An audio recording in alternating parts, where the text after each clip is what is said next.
大家好，歡迎收睇熒幕八爪魚。眨下眼，暑假就已經過咗一半啦。相信好多地方大家都已經玩過晒啦，又係時候試下新嘢啦。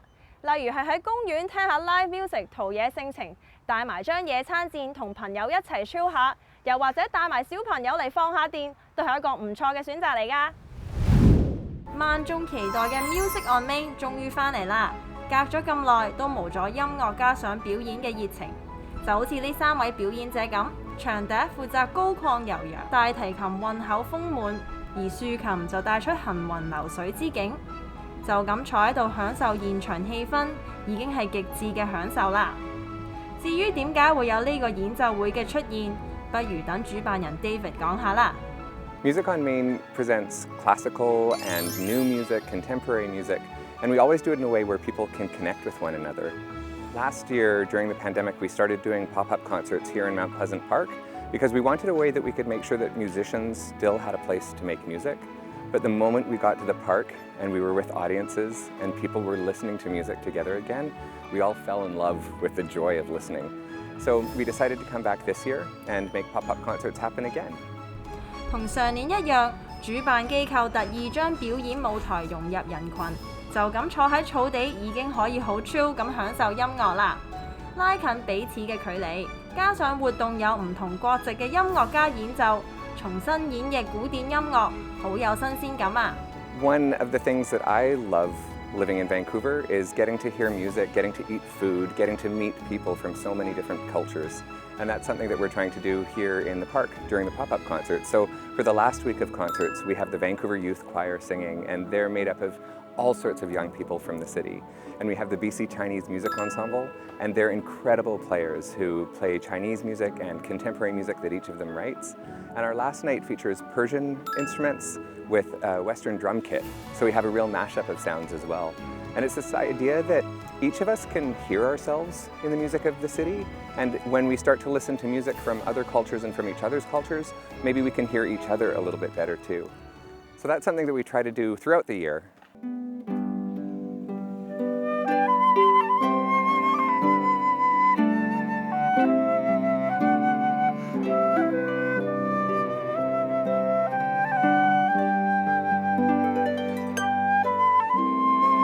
One of the things that we really try to do at Music on Main is make a place that when you come on your own, when you come with friends, when you come with family, you always feel welcome. And getting to do this music in the park and inviting people to come down for free and to listen to music and just to check it out, maybe get to know their neighbors. It's for me, one of the main reasons we do this is for people to have a chance just to listen together. One of the other reasons we're doing the music in the park is last year during the pandemic, we were very, very cautious, and we remain really cautious. And by doing free outdoor concerts, everybody can choose how they want to listen to music. So if you're more comfortable wearing a mask, you can wear a mask. If you want to keep a bit more distance from people, you can do that as well. But you still get to listen to live music together. 音樂會嚟緊喺16至18號繼續會喺 Mount Pleasant Park 度進行，難得有咁 relax 嘅活動，而且仲係免費入場，大家仲唔準備定野餐用品，約埋一大班朋友去 enjoy the music 啦！由2016年開始嘅1年1度溫哥華壁畫節，一向都吸引唔少藝術家參加，所以今年主辦單位揾咗30幾位新嘅壁畫藝術家加盟，超過300幾個作品呈現俾大家睇，喺8個社區入面展出。因為壁畫係一個好好嘅渠道去同大家連結溝通，而其中一個壁畫藝術家 Reese 就創作咗同氣候危機有關嘅作品，加埋傳統民間神話角色月老，嘗試將兩者糅合埋一齊。Curator 給的這個主題就是 climate crisis， 就是比如說是說the environment and like climate change and things like that, but particularly how it impacts like minority groups. Marpole is a neighborhood that has like a big Chinese population. So the guest curator kind of invited me to do this mural basically because she felt like I would be a good fit because I am Chinese. Like I have a lot of artwork that kind of like has cultural elements and like esoteric elements. And so for my mural, I really tried to adapt the Chinese story of Yue Lao, like the red string of fate and things like that into my mural as a concept to tie in how like in the environment, lots of species and like different animals and plants, they kind of impact each other. Like if you take away one, the entire ecosystem would in some ways to fall apart. And on top of that, I wanted to sort of include species and like animals and plants that are like lesser known, like banded moss or like the ghost orchid. 我记得就是小时候的那种，就是 in activity books for kids, they would have like connect the dots. You have to like really work to figure out what you're looking at. And I feel like, as is with the case with a lot of like at-risk species and stuff, it's like once they're sort of at risk or endangered, you have to work much harder to like have a recovery plan to like bring them back and things like that. Like it takes effort. And I feel like that's kind of reflected in the way that you would do like connect the dots. 經過2年幾嘅疫情，大家都減少咗社交活動，人同人之間嘅連結都變得疏離，壁畫節就成為一個好好嘅媒介同大眾接觸啦。我覺得真的特別好，因為 especially because the past 2 years there's been a pandemic. You know, it's people can't really gather, can't really get together. It's been kind of like a really lonely time for a lot of people, and I think in lonely and dark times, what people need is art. Like we should make music and dance and still make art even in dark times, because I think that's what will get us through the dark times. 雖然活動已經圓滿結束，但係大家如果感興趣，都可以兜返個圈，打下卡留念㗎。我知道出年2月主辦單位咧都會有一個冬天嘅特展活動，有興趣嘅朋友可以留意佢哋嘅官網，繼續發掘城市不同嘅面貌啊！要揾一個啱 size 嘅地方畫畫，真係一啲都唔容易㗎。就好似要揾一個面積夠大，可以容納到社區咁多病人嘅醫院一樣。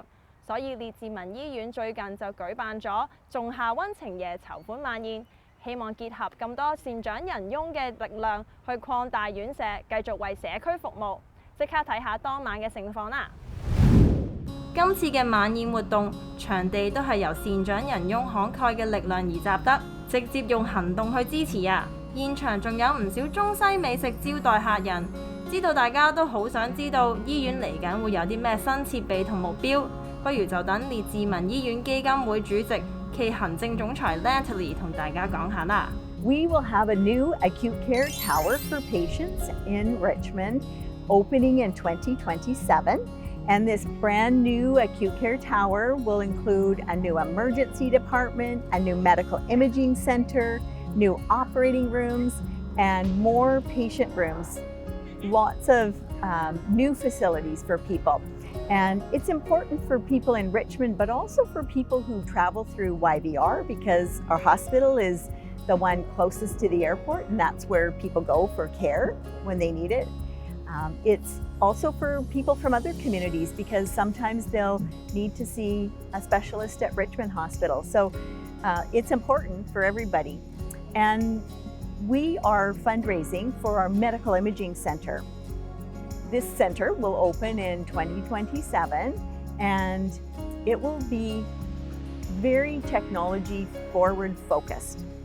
And that's important because, as we all know, innovation and technology is changing everything all the time. So we want to make sure that all the patients that are looked after, but also that our physicians who are looking after the patients have the best facilities possible. And so we've been fundraising, and we have a campaign of $20 million. We've raised 13, and we have $7 million left to raise. So we hope that our community will be supportive of that going forward, just like it's been with the whole project so far. Decisions about the equipment will be made in a few years from now, a little bit closer to the opening. But what we do know is that there are a lot more MRIs, CT scan, X-ray, everything that you could possibly need.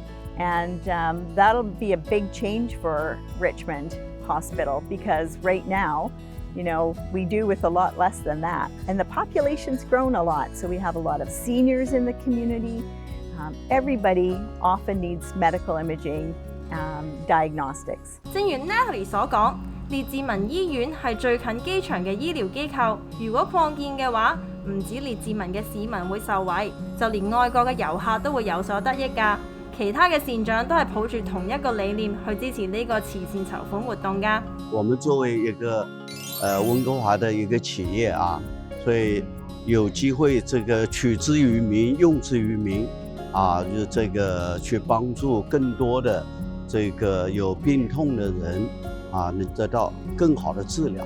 因为我生活在 Richmond， 然后呢，我有3个小孩子，我的3个小孩子呢都出生在 Richmond Hospital， 所以我觉得我也希望为 Richmond Hospital 做一份贡献，希望更多的小朋友還有老人青年能夠得到幫助。聽完咁多位善長嘅諗法，我都要坐言起行出一分力啊！如果大家有興趣捐款嘅話，可以瀏覽以下網址。講到社區慈善活動，有一班靚女咧都好上心㗎，佢哋就係溫哥華華裔小姐啦，以親善大使嘅身份參加公益活動不遺餘力。咁今年嘅華姐咧已經開始招募啦，如果你仲係猶豫不決嘅話，不如聽下 Grace 講下參加華姐呢個決定點樣令到佢展開人生嘅新一頁啦。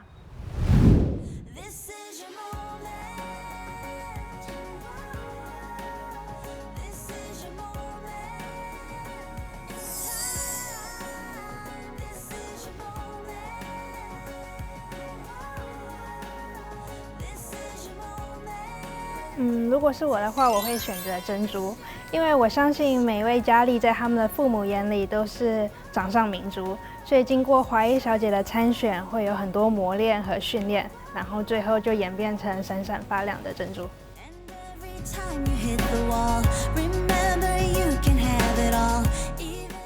我觉得Amy有给我很多的建议，因为在这整个环节里面，就是见评委的部分是我最紧张的部分，所以当时他有跟我讲说餐桌礼仪，还有一些如何去选择服装，所以他跟我讲了这些之后，我就觉得比较有自信一点，所以就比较没有那么紧张。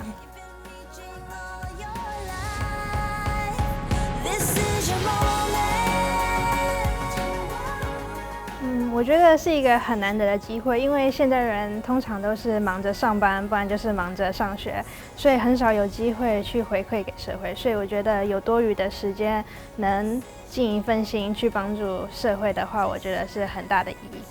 我都相信只要有夢想，大家都可以好似 Grace 一樣，做一粒閃閃發光嘅珍珠。溫哥華華裔小姐已經開始接受報名啦，截止日期到8月31號，唔好埋沒你嘅天分。由你嚟定義美，立即到 fairchildtv.com 度了解下，可能你就係下一位傳奇啦。華姐嘅招募已經進行得如火如荼啦。講開又講啊，我哋有好幾位主持人呢都係華姐出身嘅喎，所以千祈唔好吝嗇同埋埋沒咗你嘅天分，好好把握機會啦。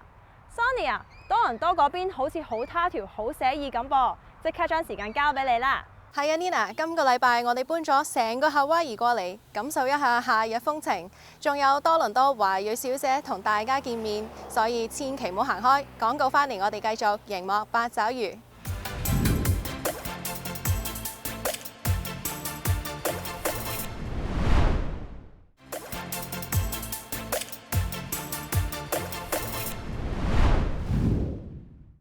2022多倫多華裔小姐競選招募正在進行中，參選華姐絕對係一生難忘嘅體驗。一齊嚟聽下上屆嘅師姐點講啦！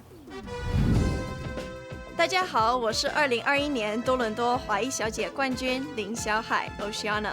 多倫多華裔小姐讓我領悟到，台上的自在是由充分的準備、不斷的成長和周邊人的支持而來。希望你也能有這種收穫。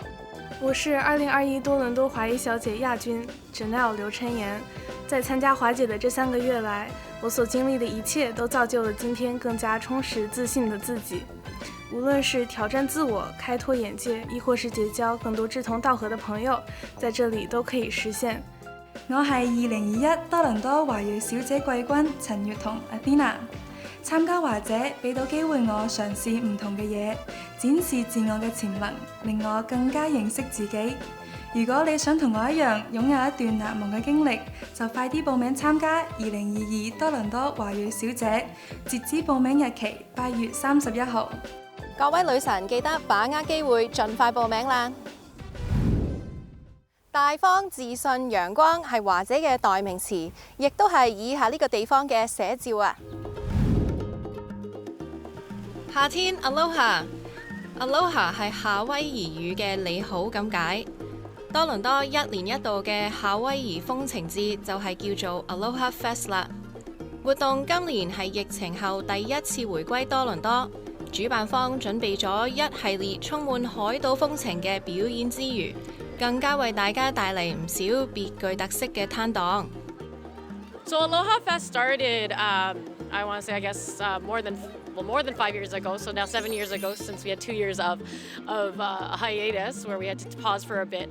The idea of Aloha Fest was to cultivate the Polynesian culture, to celebrate that culture here in Toronto. You know, bring your Samoan dancer, your Polynesian dancers, your hula dancers from all over those different islands. And so it's to bring the aloha and welcome everyone. 各位夏威夷女士所佩戴嘅頭花其實好有講究嘅。名花有主嘅女士，頭花要戴喺左耳；如果仲係單身，就要將頭花戴喺右邊，千祈唔好搞錯啊！主辦方好高興，今年可以再次舉辦活動，同多倫多人一齊慶祝熱情洋溢嘅夏威夷精神啊！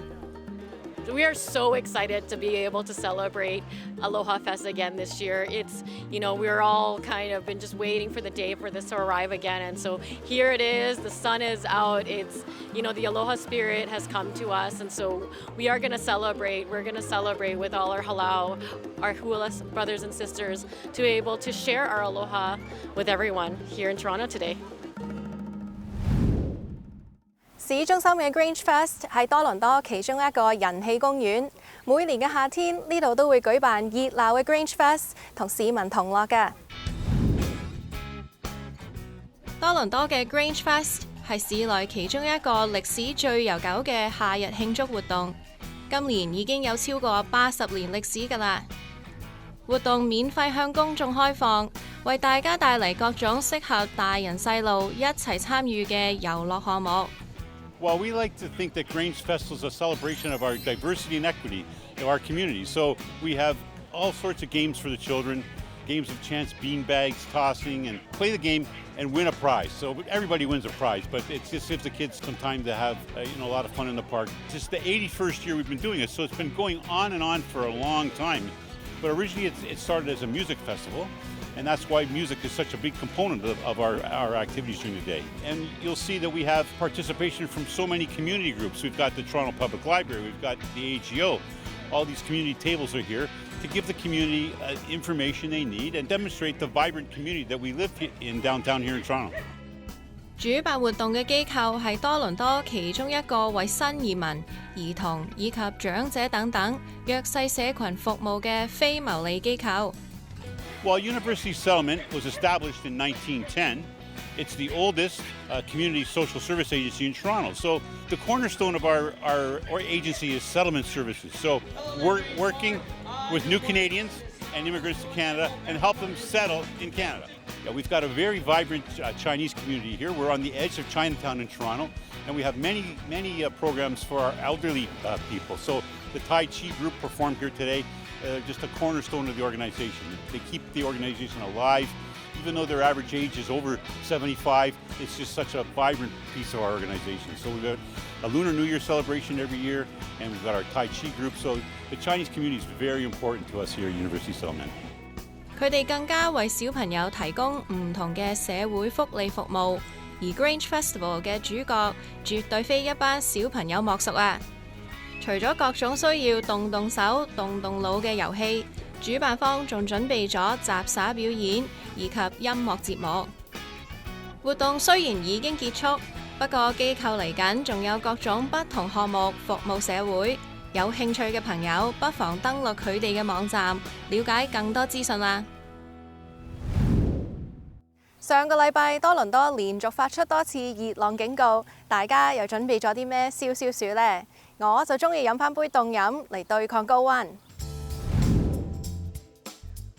Toronto Cider Festival 將會喺8月26號回歸湖濱 Inukshuk Park。活動係由一班蘋果汽酒愛好者創辦。一開始佢哋希望召集城中有同樣愛好嘅朋友一齊分享。時至今日 ，cider 已經唔係活動嘅唯一主題啦。This year is the Toronto Cider Festival is coming back after 2 years of being grounded. We are coming back on August 26th and 27th. And we're going to be in a new location, Toronto Inukshuk Park, which is right by the waterfront, right across from Hotel X. We're going to do a nautical theme this year. We're going to have more than 30 ciders that are going to be coming on at the festival, bringing over 100 drinks to our patrons, as well as bringing a really incredible experience in terms of different activation guest experience points. 主辦方邀請唔同界別嘅表演者參與活動，當中包括唔少得獎歌手、DJ 以及世界冠軍級嘅人馬。So this year we're going to, as I said before, we were going to come back with a 90s night on Friday. Opening the festival on Friday will be Wing Night, the band. They're going to be performing a lot of 90s hip hop, and in conjunction with them, we're going to have our award-winning DJ D Smooth. And then on Saturday, our big headliner is Stacey K. She is a Juno Award-winning artist, as well as she won the Golden Buzzer on Canada's Got Talent. Off stage, we're also going to have a live graffiti artist live painting that's going to be on the festival, and then back on stage at Saturday night, we're going to have a flair bartending show. The whole reason why we got in this business is for creating consumer experiences, and with the pandemic it's a little bit hard to organize a virtual cider festival. We've done a couple product launches along the way, but honestly it's so refreshing to be meeting with people again in place and just see the celebration, the energy that comes with having so many people under the same stars essentially since we're in the park. So yeah, we're quite excited. 提大家，活動有年齡限制，需要年滿19歲先至可以參與，大家記得留意啦。2022萬家團聚慶中秋由今日開始正式啟動。今年嘅活動有表演、有獎品，仲有一連串嘅驚喜等緊大家。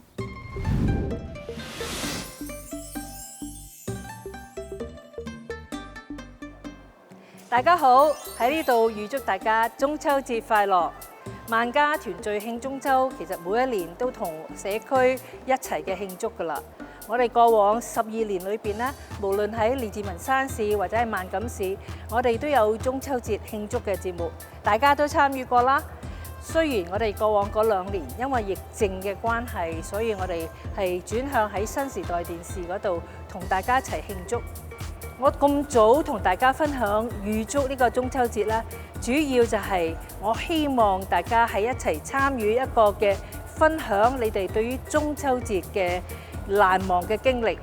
我希望大家用呢一個嘅時間，將你係懷念中秋節嘅心情，將你哋嘅事情去同大家分享，可以係透過video 啦，或者係有啲相片啦，或者係文章啦，或者係你哋任何嘅講述嘅形式，我哋會喺當中係會抽選3名嘅。